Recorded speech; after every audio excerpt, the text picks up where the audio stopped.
All right, guys, welcome back into another PGA DFS video. Got the live stream here for the Masters. All right, this is gonna be a good one. So, just kind of recapping on some of the plays thus far. Obviously, I had the core plays video out for you guys on Monday. Most of that has not changed thus far, so still feel pretty good about those core plays. Really, the only player that I got on a little bit more as the week went on was Louis Oosthuizen, and that's pretty much it. Really, it just comes down to the fact that the dude always produces in majors, so I just kind of felt like ending up on him a little bit more, and I ended up on his price point range a little bit more than expected. So naturally, I just kind of went to him, safe play there, as like a veteran that's cheap that could easily go on top 10 and wouldn't shock anyone. Just talking about the bets, I kept the bets pretty much the same as well. Some of the fades, Lee Westwood. That's really the only one where I might throw a couple of Lee Westwood builds in there. Just looking it over, I was hearing some of the comments that he made this week. That might be the one change that I make where I might throw him into like 5% of builds, and that's it. Other than that, I feel pretty good about this week. Do want to start off right off the bat there. Just some crazy questions that I was getting kind of this week, and just kind of something that I want to remind you guys, especially in Masters Week, is that there is a lot of, I guess, fluff content out there that comes out during these bigger tournaments because, well, people just like to provide content. It's a fun week. Just remember to be able to differentiate what stuff is content and what stuff is actually useful data points. Just kind of want to throw out there a little PSA. I got a lot of questions about the course, how it's playing. What was it? It's playing a little bit firmer and faster, which was expected. We all expected it to play much like how it has in years past, not like it did in the fall. So all the data that we're looking at already was factoring into that. So got some questions about that. Just kind of interesting there. Want to point out the fact though that a lot of people are saying because it's playing firm and fast that strokes gain around the green is going to matter more. That's just not true at all. I guess if you are shitty in your approach game, then yeah, it would matter a little bit there. Someone like I guess Jordan, where he's still not the most accurate player, he converts on his opportunities, then yeah, it's a good sign that he's good strokes gain around the green. But if we're talking about the greens being firmer and faster, that typically favors those guys that are accurate players that are actually effective with their greens gained. So, that more or less favors those guys that are really strong at, those effective greens gained. So more or less it would make those players a little bit better. So just kind of be weary about some of the stuff that's out there. But let's get into some of the questions here.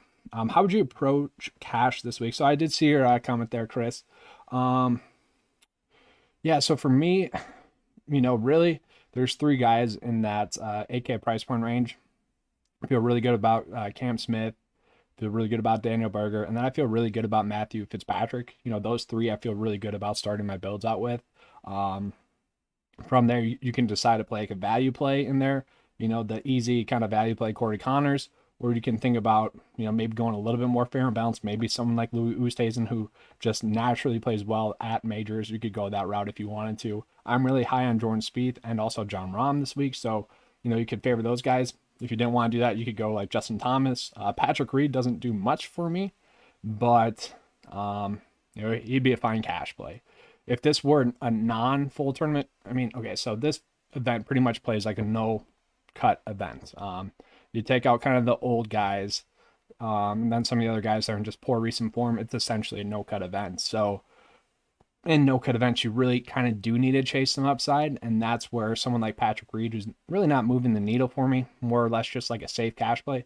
It's tough to recommend him at his price point as like someone you should go out of your way to play, but you'd make a fine play in cash. Thanks for all your content this week. Appreciate that, man. Thanks, Andrew. It was a fun week with the content. Honestly, I enjoyed it. Probably one of my better weeks content-wise, write-up wise, and stuff. But yeah, definitely gonna keep that going, obviously. But the question here is JT Connors or Cantlay and Casey. So honestly, I don't know if it's the fact that I've watched Patrick Cantlay in future group coverage for the last month or so because he's been a good play for a while, and he is a fine play this week as well. But man, I just cannot stand watching him putt. It is the most miserable thing ever. Period. Like he is just the most annoying golfer to watch. Putt. It is just painful. It just makes you want to grab a pencil and gouge your eyes out. It is just miserable. I can't put myself through that again this week. I really just can't, especially on these firmer, fast greens. I just can't do that, honestly. And he's not even a bad putter. It's just the way he putts. It's just so frustrating. And then the way he nonchalantly walks back after missing a putt that he should have made, it's just miserable to watch. So I can't do that. I can't put myself through that. So yeah, JT and Connors for me for sure. And honestly, Connors and JT both rank out top 10 in the model. Casey ranks out really well as well. If we're looking at like long-term stats, he's actually number one in strokes gained total for those long-term stats, which is crazy. Best Connors pivot play. Nobody. Don't do it. This is PGA DFS where you don't have to pivot. Okay, pretty much your lineup construction on a normal week. I will say that this, I already mentioned it, kind of a no cut event. So, this is one of those weeks where cash does somewhat, or not cash, ownership does somewhat matter because it typically plays like a no cut event where ownership does matter a little bit more. So, all in all, that I want to say, don't make pivots off of players that might be chalky, especially when they're the correct plays like Corey Connors. But if I had to make a pivot, it'd be Brian Harman. Brian Harman has been in such good recent form. I like him as a pick. 44th place finish here in 2018. Solid play there. Any love for Matt Wallace? No, not this week. I really made a concentrated player pool this week, so I couldn't really do that. Let me get into kind of the ownership here, and then I'll get into some more questions here.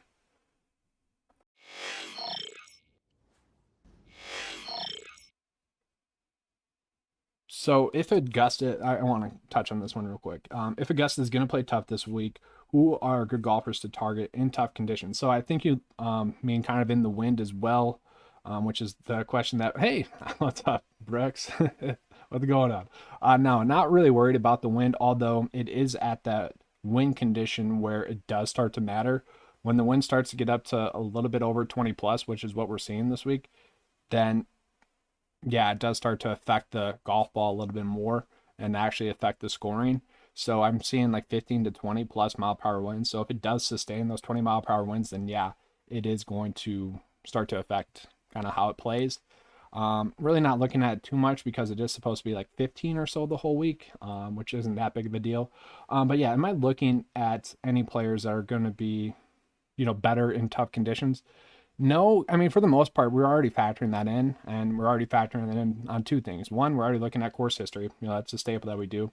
And then we're also looking at recent form. If you look at the recent courses and tournaments, it's already factored in there, guys. The tournaments that we've seen this past like 2 months have all been difficult. They have all been higher scoring events as well. So in terms of like factoring in tougher courses, that's already naturally happening by factoring in recent form, course history, average, and staff hit. We're already doing that. We're already hitting the 3 tiers there. So feel pretty good about that.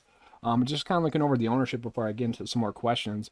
One thing that's interesting is that Corey Connors has been shifting a lot. Okay. Very interesting to me.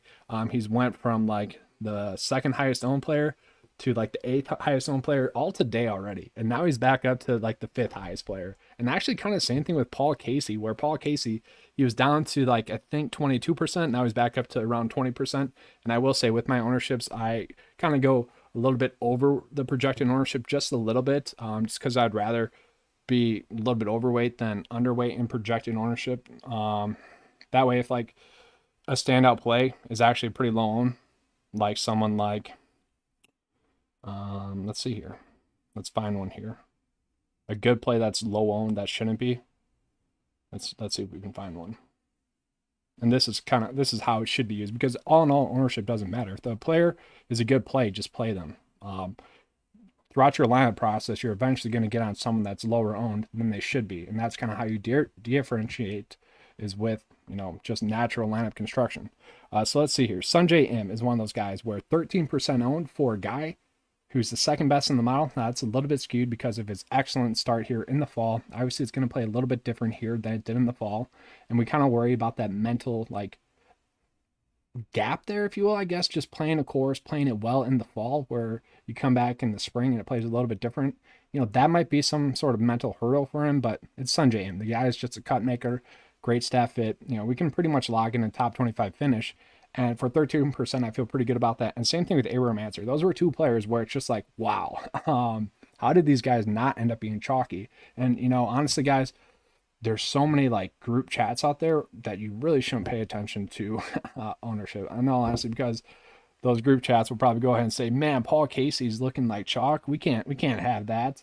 And then people will fade him. Then it'd be like 18% out. That's happened a lot this year. And then maybe someone like Abraham Answer, who is a clear-cut play as well, would maybe bump up to around 20%. We've seen that a lot.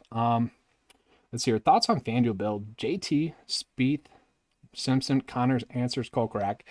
I like it, although I feel like we don't have to go with Kokrak if we like. I just don't think we have to go that route. And I'll pull them up here on this page as well. If you guys have any more matchup questions, I'm going to pull them up here now for you guys as well. So like if you had any more matchup based questions, get those in. But yeah, Jason Kokrak, course history average, that's where he's getting knocked this week naturally. Missed a cut in his first attempt. Course history is pretty much the most key stat here. And we would like to see a make cut. That's the worry with him. And then recent form, it's been solid. I mean, 3 straight top 10 finishes before the Dell match play, and we're not really factoring in the Dell match play. It's a completely different tournament than tournament golf. Okay, we saw freaking Matt Kuchar revive his little PGA Tour season there, and some other players as well. It was an event where the biggest worry was that the big name players were going to be overlooking that event. We saw that play out pretty accurately, that a lot of the big name guys might have been overlooking it, where those lower seeded guys kind of had a tough draw or kind of were more geared into playing. Jason Kokrak kind of had a tough draw though with his grouping there. It was a pretty spectacular group, and he kind of got the short end of the stick there. But all in all, I don't mind him for a GPP play. If that's like my main build, I feel like I would want to get a little bit better of a value play, a little safer value play. But I like him. He has that upside. Good stat fit. Ranks out pretty well in the mile. Top 26. That's pretty solid for value play. Right. That is funny. I'm not going to repeat that on the live stream here, but that's good. Let's see here. Max Homa. Oh boy. Oh boy. It's Max Homa week. It's Max Homa week. Anytime. And one of my buddies actually did this in our little fancy football group chat. He mentioned Max Homa, and anytime Max Homa gets mentioned in that group chat, he has a top 10 finish. And anytime he's been mentioned in this chat, he's had a top 10 finish. So, do the math. That's going to be like a top 5 finish this week. Wow. Max Homa week. Let's just pull him up here now. He's not going to pop that much. He's some guy that I might have to pull up on the specialist page, where season-long stats are still kind of bad. But wow, still 53rd. That's actually pretty good for Max Homa. That speaks volumes to how good he's been playing. If this were like a month ago, he'd be like 100th best stat fit. Now, he missed a cut in the fall. Wasn't playing good golf in the fall. We can see the recent form here, guys. Been pretty solid besides that Players Tournament. And actually, I'm going to pull him up here on the specialist page. I'm curious how Max Homa has been playing just statistically.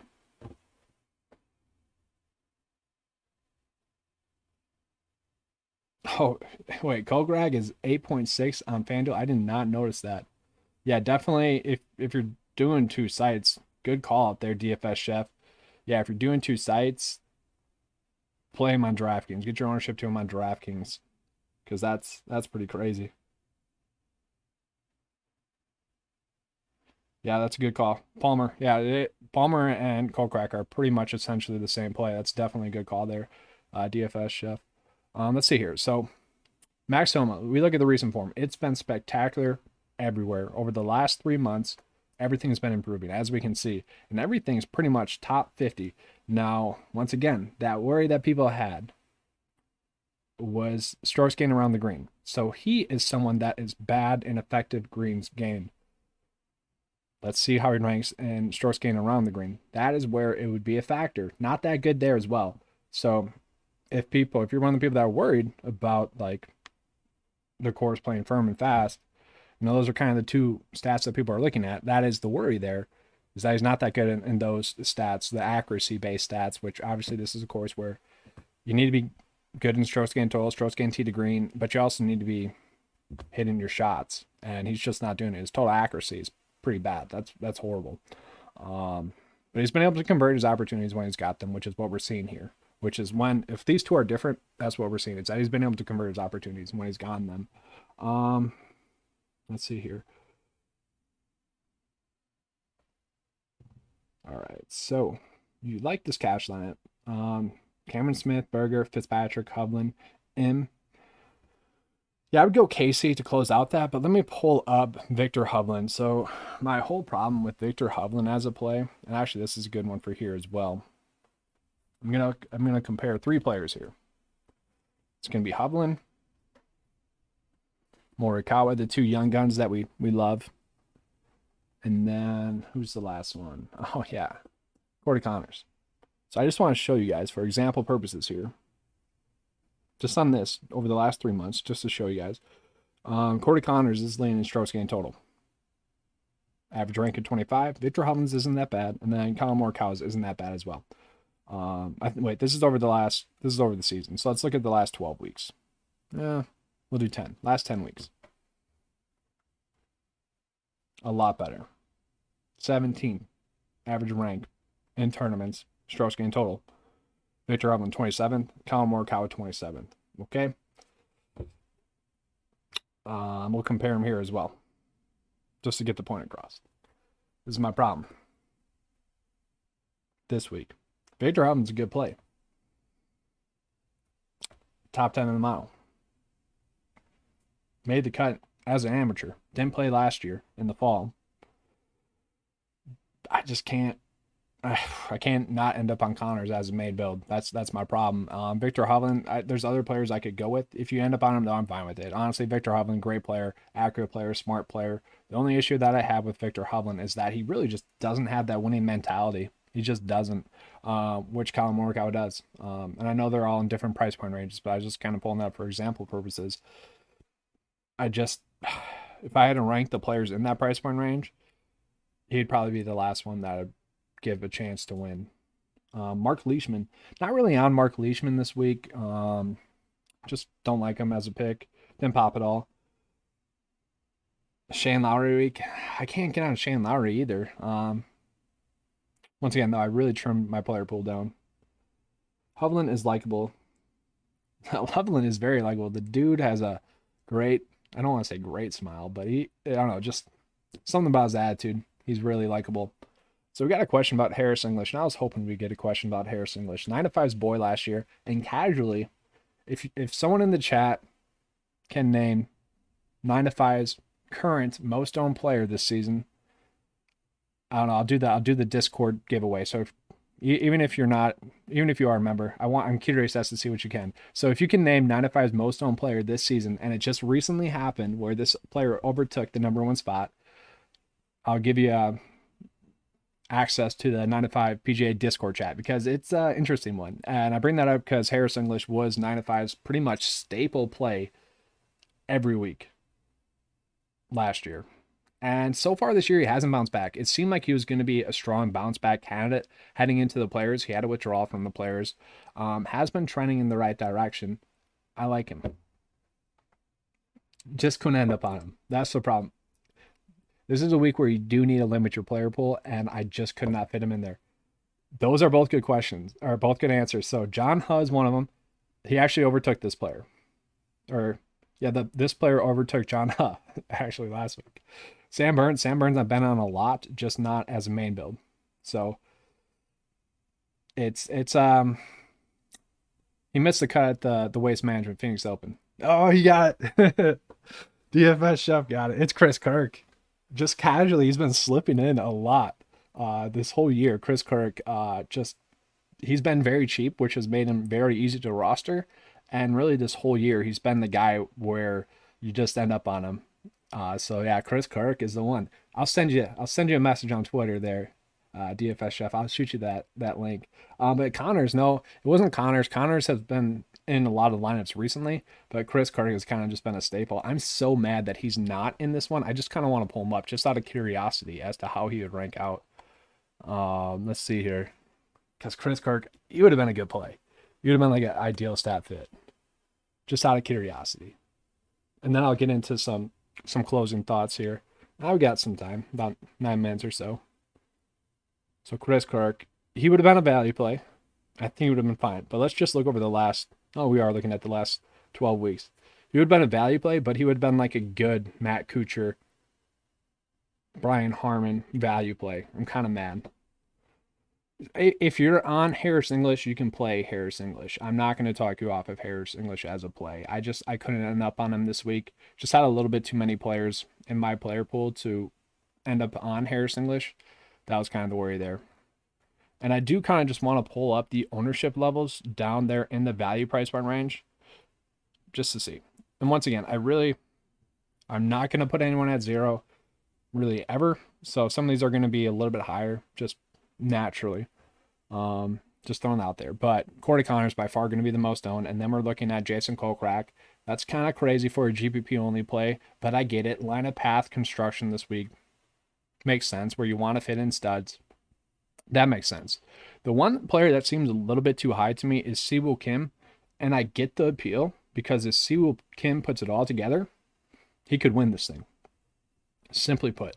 But I would say out of these guys that are the most owned, maybe not Matt Wallace, but out of Corey Connors, Jason Kokrak, Ryan Palmer, Brian Harmon, Matt Kuchar, probably even Lanto Griffin, Mark Leishman, Munoz, Matt Jones, he's probably the most likely to miss the cut. So kind of crazy there. And that's the theme of this season is that people have been much more risky.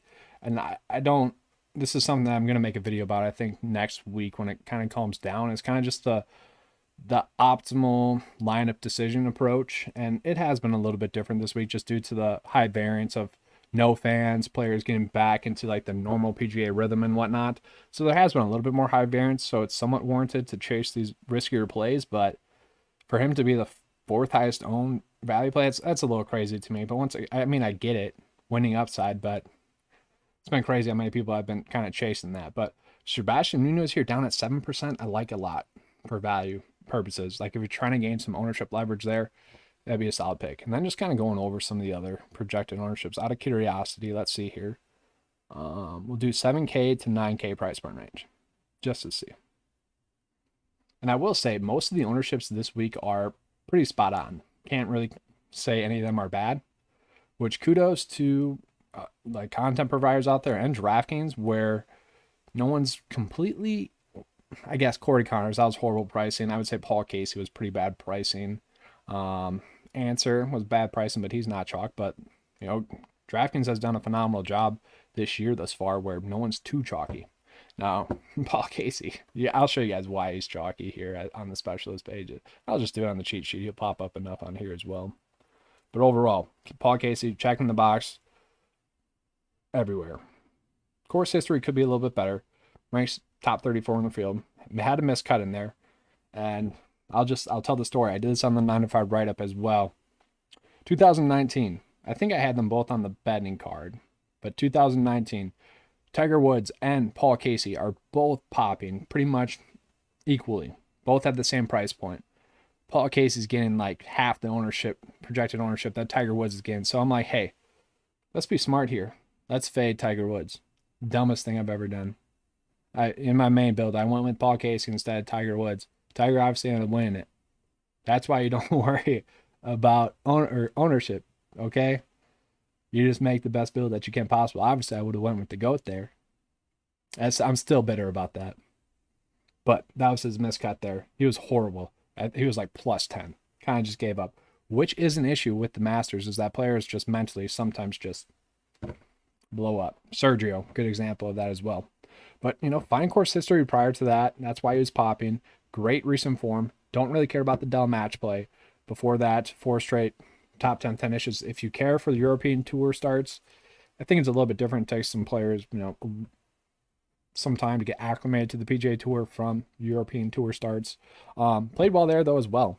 He's number 1 in strokes gained recently in the field, which is phenomenal. Top 10 in the model, 7.7 for him. That's pretty crazy to me. Siwoo Kim getting the Mayo bump. What about the Anders curse? Is that? I think that's his name. Siwoo Kim. Let's just pull him up here. I'm curious. That's very interesting. Let's see. That's ugly. What? That's bad. I mean, is Mayo the Siwoo Kim whisperer, or does he just play him on Pete Dye courses? This is bad. Like, what? No, he is not. He should not be that high owned. He just shouldn't. Let's see who like Harmon. I like much more. I'll pull this up. And then Kuchar, I'm chasing his recent form, but like compared to Brian Harmon, same exact price point. Holy, wow, much better recent form as well. Oh boy, that's interesting to me. That is interesting. Hmm. Yeah, I didn't end up on Siwoo Kim in case you. I did actually. I ended up on him in 2% of my builds. I think. No, it was Kevin Na. I ended up on Kevin Na in 2% of my GPP builds. Hey, we all have a player that we love. We all have a player that we love. Harris English is my guy. Siwoo Kim is his. It's a fun name to say, though. It is. Like Emiliano Grillo. What's another one? There's one that I love saying. I can't think of it. Oh, I can't think of it. Will Zalatoris. People hate how I say that. Harmon is my guy. He's a good value. Look at the upside. 3 of his last 6 starts have been top 10 finishes. And if you care about tougher tracks, played well there as well. I don't know. It's a good value. I'm still toying around with the idea of ending up on him in my main build, actually, just due to the fact that kind of my lineup process has almost led me to play 2 value plays, or I'm going to go more of a fair and balanced approach. I am kind of scared to throw 2 value plays in there, but the last 3 weeks I've done that, except for the Corrales. So the last like real tournaments, not including the Dell, but the last like real tournaments, the Corrales, I did a fair and balanced approach. But the last real tournaments, I've thrown 2 value plays in there, and they've cashed, which is not supposed to happen. Value plays are not supposed to be the most predictable, and they kind of have been. So I'm thinking about doing a Harmon and like Connors, to be honest with you guys. And then the problem is I just have a tough time clicking Jordan Spieth's name. Just I know he's been on a tear recently, has played well here at this tournament, even when he sucked. Stat rank, we know, just season long, it's not going to be the best. Recent form wise, it ranks out like top 5. I just have such a tough time pressing his name in. It hurts. I'm all over Palmer. He is. It. See, that's the problem with DraftKings is that I'm just gonna pull up the most like mispriced players here real quick, just so we can kind of compare them. Because Ryan Palmer, like DFS Chef is saying, very mispriced. We're looking at, well, I'm gonna leave Jordan Spieth up there because after his finish, very mispriced as well. You could throw in Jason Kokrak here as well, but man, we can see how all these guys rank out. Very good. Like Ryan Palmer as a value play to rank out that well, it's crazy. And he's getting knocked because of his poor course history. If he didn't have 2 straight missed cuts here, it'd be much better than that. Because look at the stat rank, look at the recent form rank. Phenomenal there. He's a guy where he should play better here. So it wouldn't be surprising if he did. You can make a solid build with like the 5 most mispriced players this week and feel pretty good about it. Kind of crazy. And I think going forward, not this week, but next week, I think I'm going to just try to make a build just out of fun, maybe a little content section from the 8K and below price point range, just out of fun. Obviously, it's going to leave like $2,000 left on the board, but it's been kind of the, I don't want to say optimal approach, but it's been kind of predictable. Let's see here. Have I seen the recent Millie Makers to the Masters? So that's skewed. That's very skewed data. I did see that. So the reason why is, one, the pricing was horrible. Okay. The pricing's a little bit better this year. And also the value plays are a little bit better this year as well. That data is very skewed. It's fun to look at, but it's nothing that you should like go crazy with and like make your decisions off of. We're looking at Corey Connors, clearly mispriced. Brian Harmon, clearly mispriced. Matt Kuchar could go low. And if you get the winner on the top end and then maybe 2 other guys that finish top 10, you're going to be sitting, pretty good. So yeah, it's just, yes, the Masters pricing is typically horrible. And I'm not going to say it's that much better this year, but it's definitely a little bit better. And the value plays are a little bit better this year than they were last year. And you got to think about it as well. This is the Masters where 75% of the value plays are absolutely horrible. I would like to see the data where it tells us what would have been the most optimal lineup approach, which lineup approach would have netted you the most points. I would probably say at least 40% of those would have been with value plays in there. Now, once again, the Masters pricing is normally bad, but I bet a value play would have been in there. So yeah, just it's fun to look at. Just don't use that as like a data point. Vertelli did so well in November. Vertelli is much more of a, I don't want to say like fall golfer, but fall golfer, if you will. I didn't even know he's in the field, to be honest with you. Let's see. It's one of those players that gets mentioned. I'm like, oh, he's in the field. So yeah, let's see here. Yeah, it's just much more of a fall golfer. Poor recent form. The Dell tournament, I'm pretty sure he was a Texas golfer, so we played college golf in Texas, I believe. I'd have to double check that. So not overly shocking that he played well. Made it out of what I thought was the most difficult group in terms of not advancing, but kind of advancing, yeah. But it was more or less the hardest to predict, and he made it out of there. But before that, just horrible, not playing well. So yeah, I couldn't end up on him. I get the thought process there, but let's see, anything data-wise, and it's not going to be much because they didn't have shot tracker going for the Dell. But let's see, over the last 10 weeks, Dylan Fratelli, is he improving at least? Hasn't played that much. So yeah, it hasn't really played enough. Let's scoot this back a little bit further. So yeah, no big differences just because we don't have enough stuff for him. Yeah, he doesn't move the needle for me. Thoughts on Hideki? Hideki, I don't mind. Hideki's going to be a fine play for you. I actually like Hideki a decent amount. But I'm going to pull up the cheat sheet here real quick, and then I'll be wrapping up out of here just to kind of go over lineup approach. Yeah, so just touching on that. Part of the reason why a lot of the content out there is that the course is playing much more firm and fast is like in comparison to the fall. Yeah, it's playing much more firm and fast. A lot of these golfers have that recent memory in there, like Sergio, that the fall it's just easier condition, not easier, just different. Courses naturally play different, and the Masters wanted to play a little bit different. And that's the thing too. It's like they can do whatever they want with the golf course. If they think it's playing too hard, they can make it so it plays easier, just like that, or vice versa. If it's playing too easy, they can make it play hard.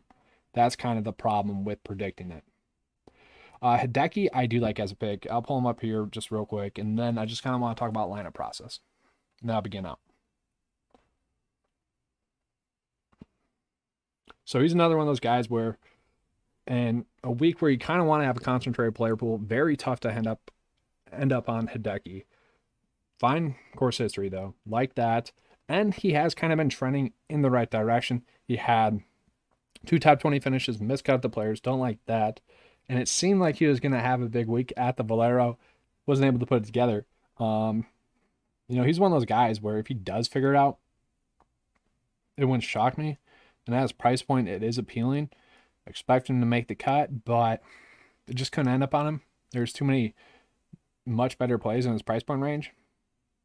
But if he does play well, not going to be shocking. But yeah, just real quick touching on kind of a lineup approach this week. Not going to go too in depth. I really went in depth on this on the 9 to 5 write up this week. I do like a weekly video for that, but really you can end up on 2 of the high end guys, whether you're like DJ, whether you're like Bryson. I like John Rahm and like JT a lot. If you end up on those guys, then you naturally have to play 2 value plays, which I think are going to be not the most optimal approach, but I do think that can yield you some good results. John Rahm I think he could win. JT, I think he could win. Didn't really end up on this price point range all too much other than Jordan. It was very tough for me to fit in like 2 players in this price point range just due to lineup path. That's personally me. That's what I've been ending up on. Been kind of hard to do that. Then we just scroll down here. A lot of builds, and we can see that kind of based on ownership, are going to end up in this price point range. A lot of builds are going to end up with multiple players in this price point range, and that's something I do want to call out because last week, there was a lot of players in the 9K price point range. This week it's going to be this price point range, which is just kind of interesting in terms of maybe your roster construction where, if you're trying to make, I guess, unique builds, maybe only have 1 player in this price point range. That's a way where you don't really care about ownership and you're still trying to make your best builds possible, but you can make still unique builds and not really hinder yourself that much just by maybe only playing one player in this price range. Naturally, by doing that, you're going to be able to afford, you know, those players that pretty much have a higher likelihood to win, and that's why they're priced up a little bit higher. But yeah, this range is loaded, guys. You can see that, and then just going down lower, a little bit lower. Tough. One sec. Tough for me to really end up on anyone crazy amount in this price point range. Paul Casey's fine. Mention him a lot. But the problem is, like, I like Adam Scott. I like Louis Oosthuizen. Neiman's worth some dart throws. Will Zalatoris is worth some dart throws. Answer, I like a ton. You guys know that. Harris English. Couldn't end up on him, but he's going to be a quality play. Already mentioned some of the other guys. Like, there's a lot of quality plays here, but it's really hard just based on lineup approach this week to really go crazy with anyone other than some of the players that were really popping. That's kind of been my struggle this week, just lineup approach wise, is that there's some players that it just makes it very tough to end up on just due to some of the pricing. Like Adam Scott, great price point for a guy that's going to make the cut. Just tough to end up on him. Kevin Kisner, didn't end up on Kevin Kisner. Kind of feels like a mistake, but gonna end up on him. All right, so any last minute questions? If not, I'm gonna be getting out of here in about a minute here. It's a good live chat. If you have any last minute questions, you can get them in the comment section as well. Be happy to answer those as well, especially for those guys that are, you know, watching this after the live stream finishes. We'll be having that round 2 showdown content. Give you guys the Charlie Hoffman this week or the Emiliano Grillo this week in round 2. Has been crazy as well. Something that I noticed last week is that with our round 2 reaction video, expectations video, hit the winner 100% of the time. Just looking at the expected win rank heading into round 2 after round 1, we've hit the winner in the top 10 100% of the time since we're doing that, which is only about like 7 times, but that's still kind of crazy. Jordan Spieth last week was like 7th, and I believe I said this is much more like a 2% overall rank. So just kind of crazy thing, something I thought I'd bring up for you guys. And then just, yeah, showdown wise, I fully expect like Jon Rahm to have a slow start, but I have him ranked as the best player this week. So honestly, I'm already mentally preparing for him to give me a sweat round 1, and then on round 2, I'm just gonna fire him up on my showdown builds and be good to go. Because I just his quote and the fact that he just showed up here today, and just like some of his quotes, it's like, oh boy, he's gonna be a slow starter. But if he isn't, oh boy, you better get your outright bets ready to go, because he's gonna win it all if he starts out fast. Who would I like to see win? Honestly, personally, I kind of like to see Colin Morikawa win. I don't think he's going to. Xander, I like a ton. He's my favorite player going right now. Like those two, it'd be sweet for Harris English to get a win. But you know, our poster boy, I don't know. I want my picks to win. I would love Corey Connors to win, honestly, with a lot of doubt that's going on right now. That'd be kind of cool. That's a good question. Paul Casey is one of like my all-time favorites. You know, I don't know. He's a cut sweat sometimes. And, me and him have a love-hate relationship going, but it'd be fun to see him win as well. I don't know. Those top-end guys, they win all the time, so it's just not as fun, I guess, to see them win. Where some of these lower-end guys, it's like a career-defining moment, so it'd be kind of cool to see some of them win. But yeah, that's cool. And this is a question that I'm going to have next week as well. I'm just kind of curious as your thoughts on this. I'm thinking about getting some new irons. The irons that I'm thinking about getting are Wilson, just staff, Wilson golf irons. Kind of curious, and I'm going to end on this. Put it in the comments. Do you guys have a favorite golf iron that you would prefer? That's not too crazy expensive, and that's also very solid, because I like their iron series that they've come out with. I'm thinking about getting them, but if you guys have some other pair of irons that you guys, or set of irons that you would recommend, let me know, because I am on the market for them. I've had these like Nike slingshots for about 10 years, so it's time. It's time. Ricky Fowler likes them though, the game improvement irons. He likes those. Hey Owen, I appreciate that comment, man. I do. It was a fun week. I'm kind of liking this one. Much like the Corrales, I'm feeling pretty good about this one. So hopefully it's a big week. Hopefully it's a big week for all of us. That'd be pretty awesome to see. Obviously with the reduced field, it does kind of lose the edge, but there's a lot more casuals playing. So kind of evens out the edge that we lost with the casuals playing. So kind of exciting there. But yeah, let's have a good week, this guys. That's all I have for you guys for this one. Let's have good Masters. I'll see you for that round 1 reaction there. Let's have a good weekend as always, guys. Let's keep cashing. I see these chats just real quick. M6, I've been thinking about getting the M6 as well. It's kind of those two both. Callaway X series, they have been at a fair price. I'm gonna have to test those ones out as well, because those ones are always like, I could do those. Yeah, I'll check those out. I'm gonna have to test some out. The M6, the Callaways, and I'll test out some Wilson, but curious to see some other thoughts. All right.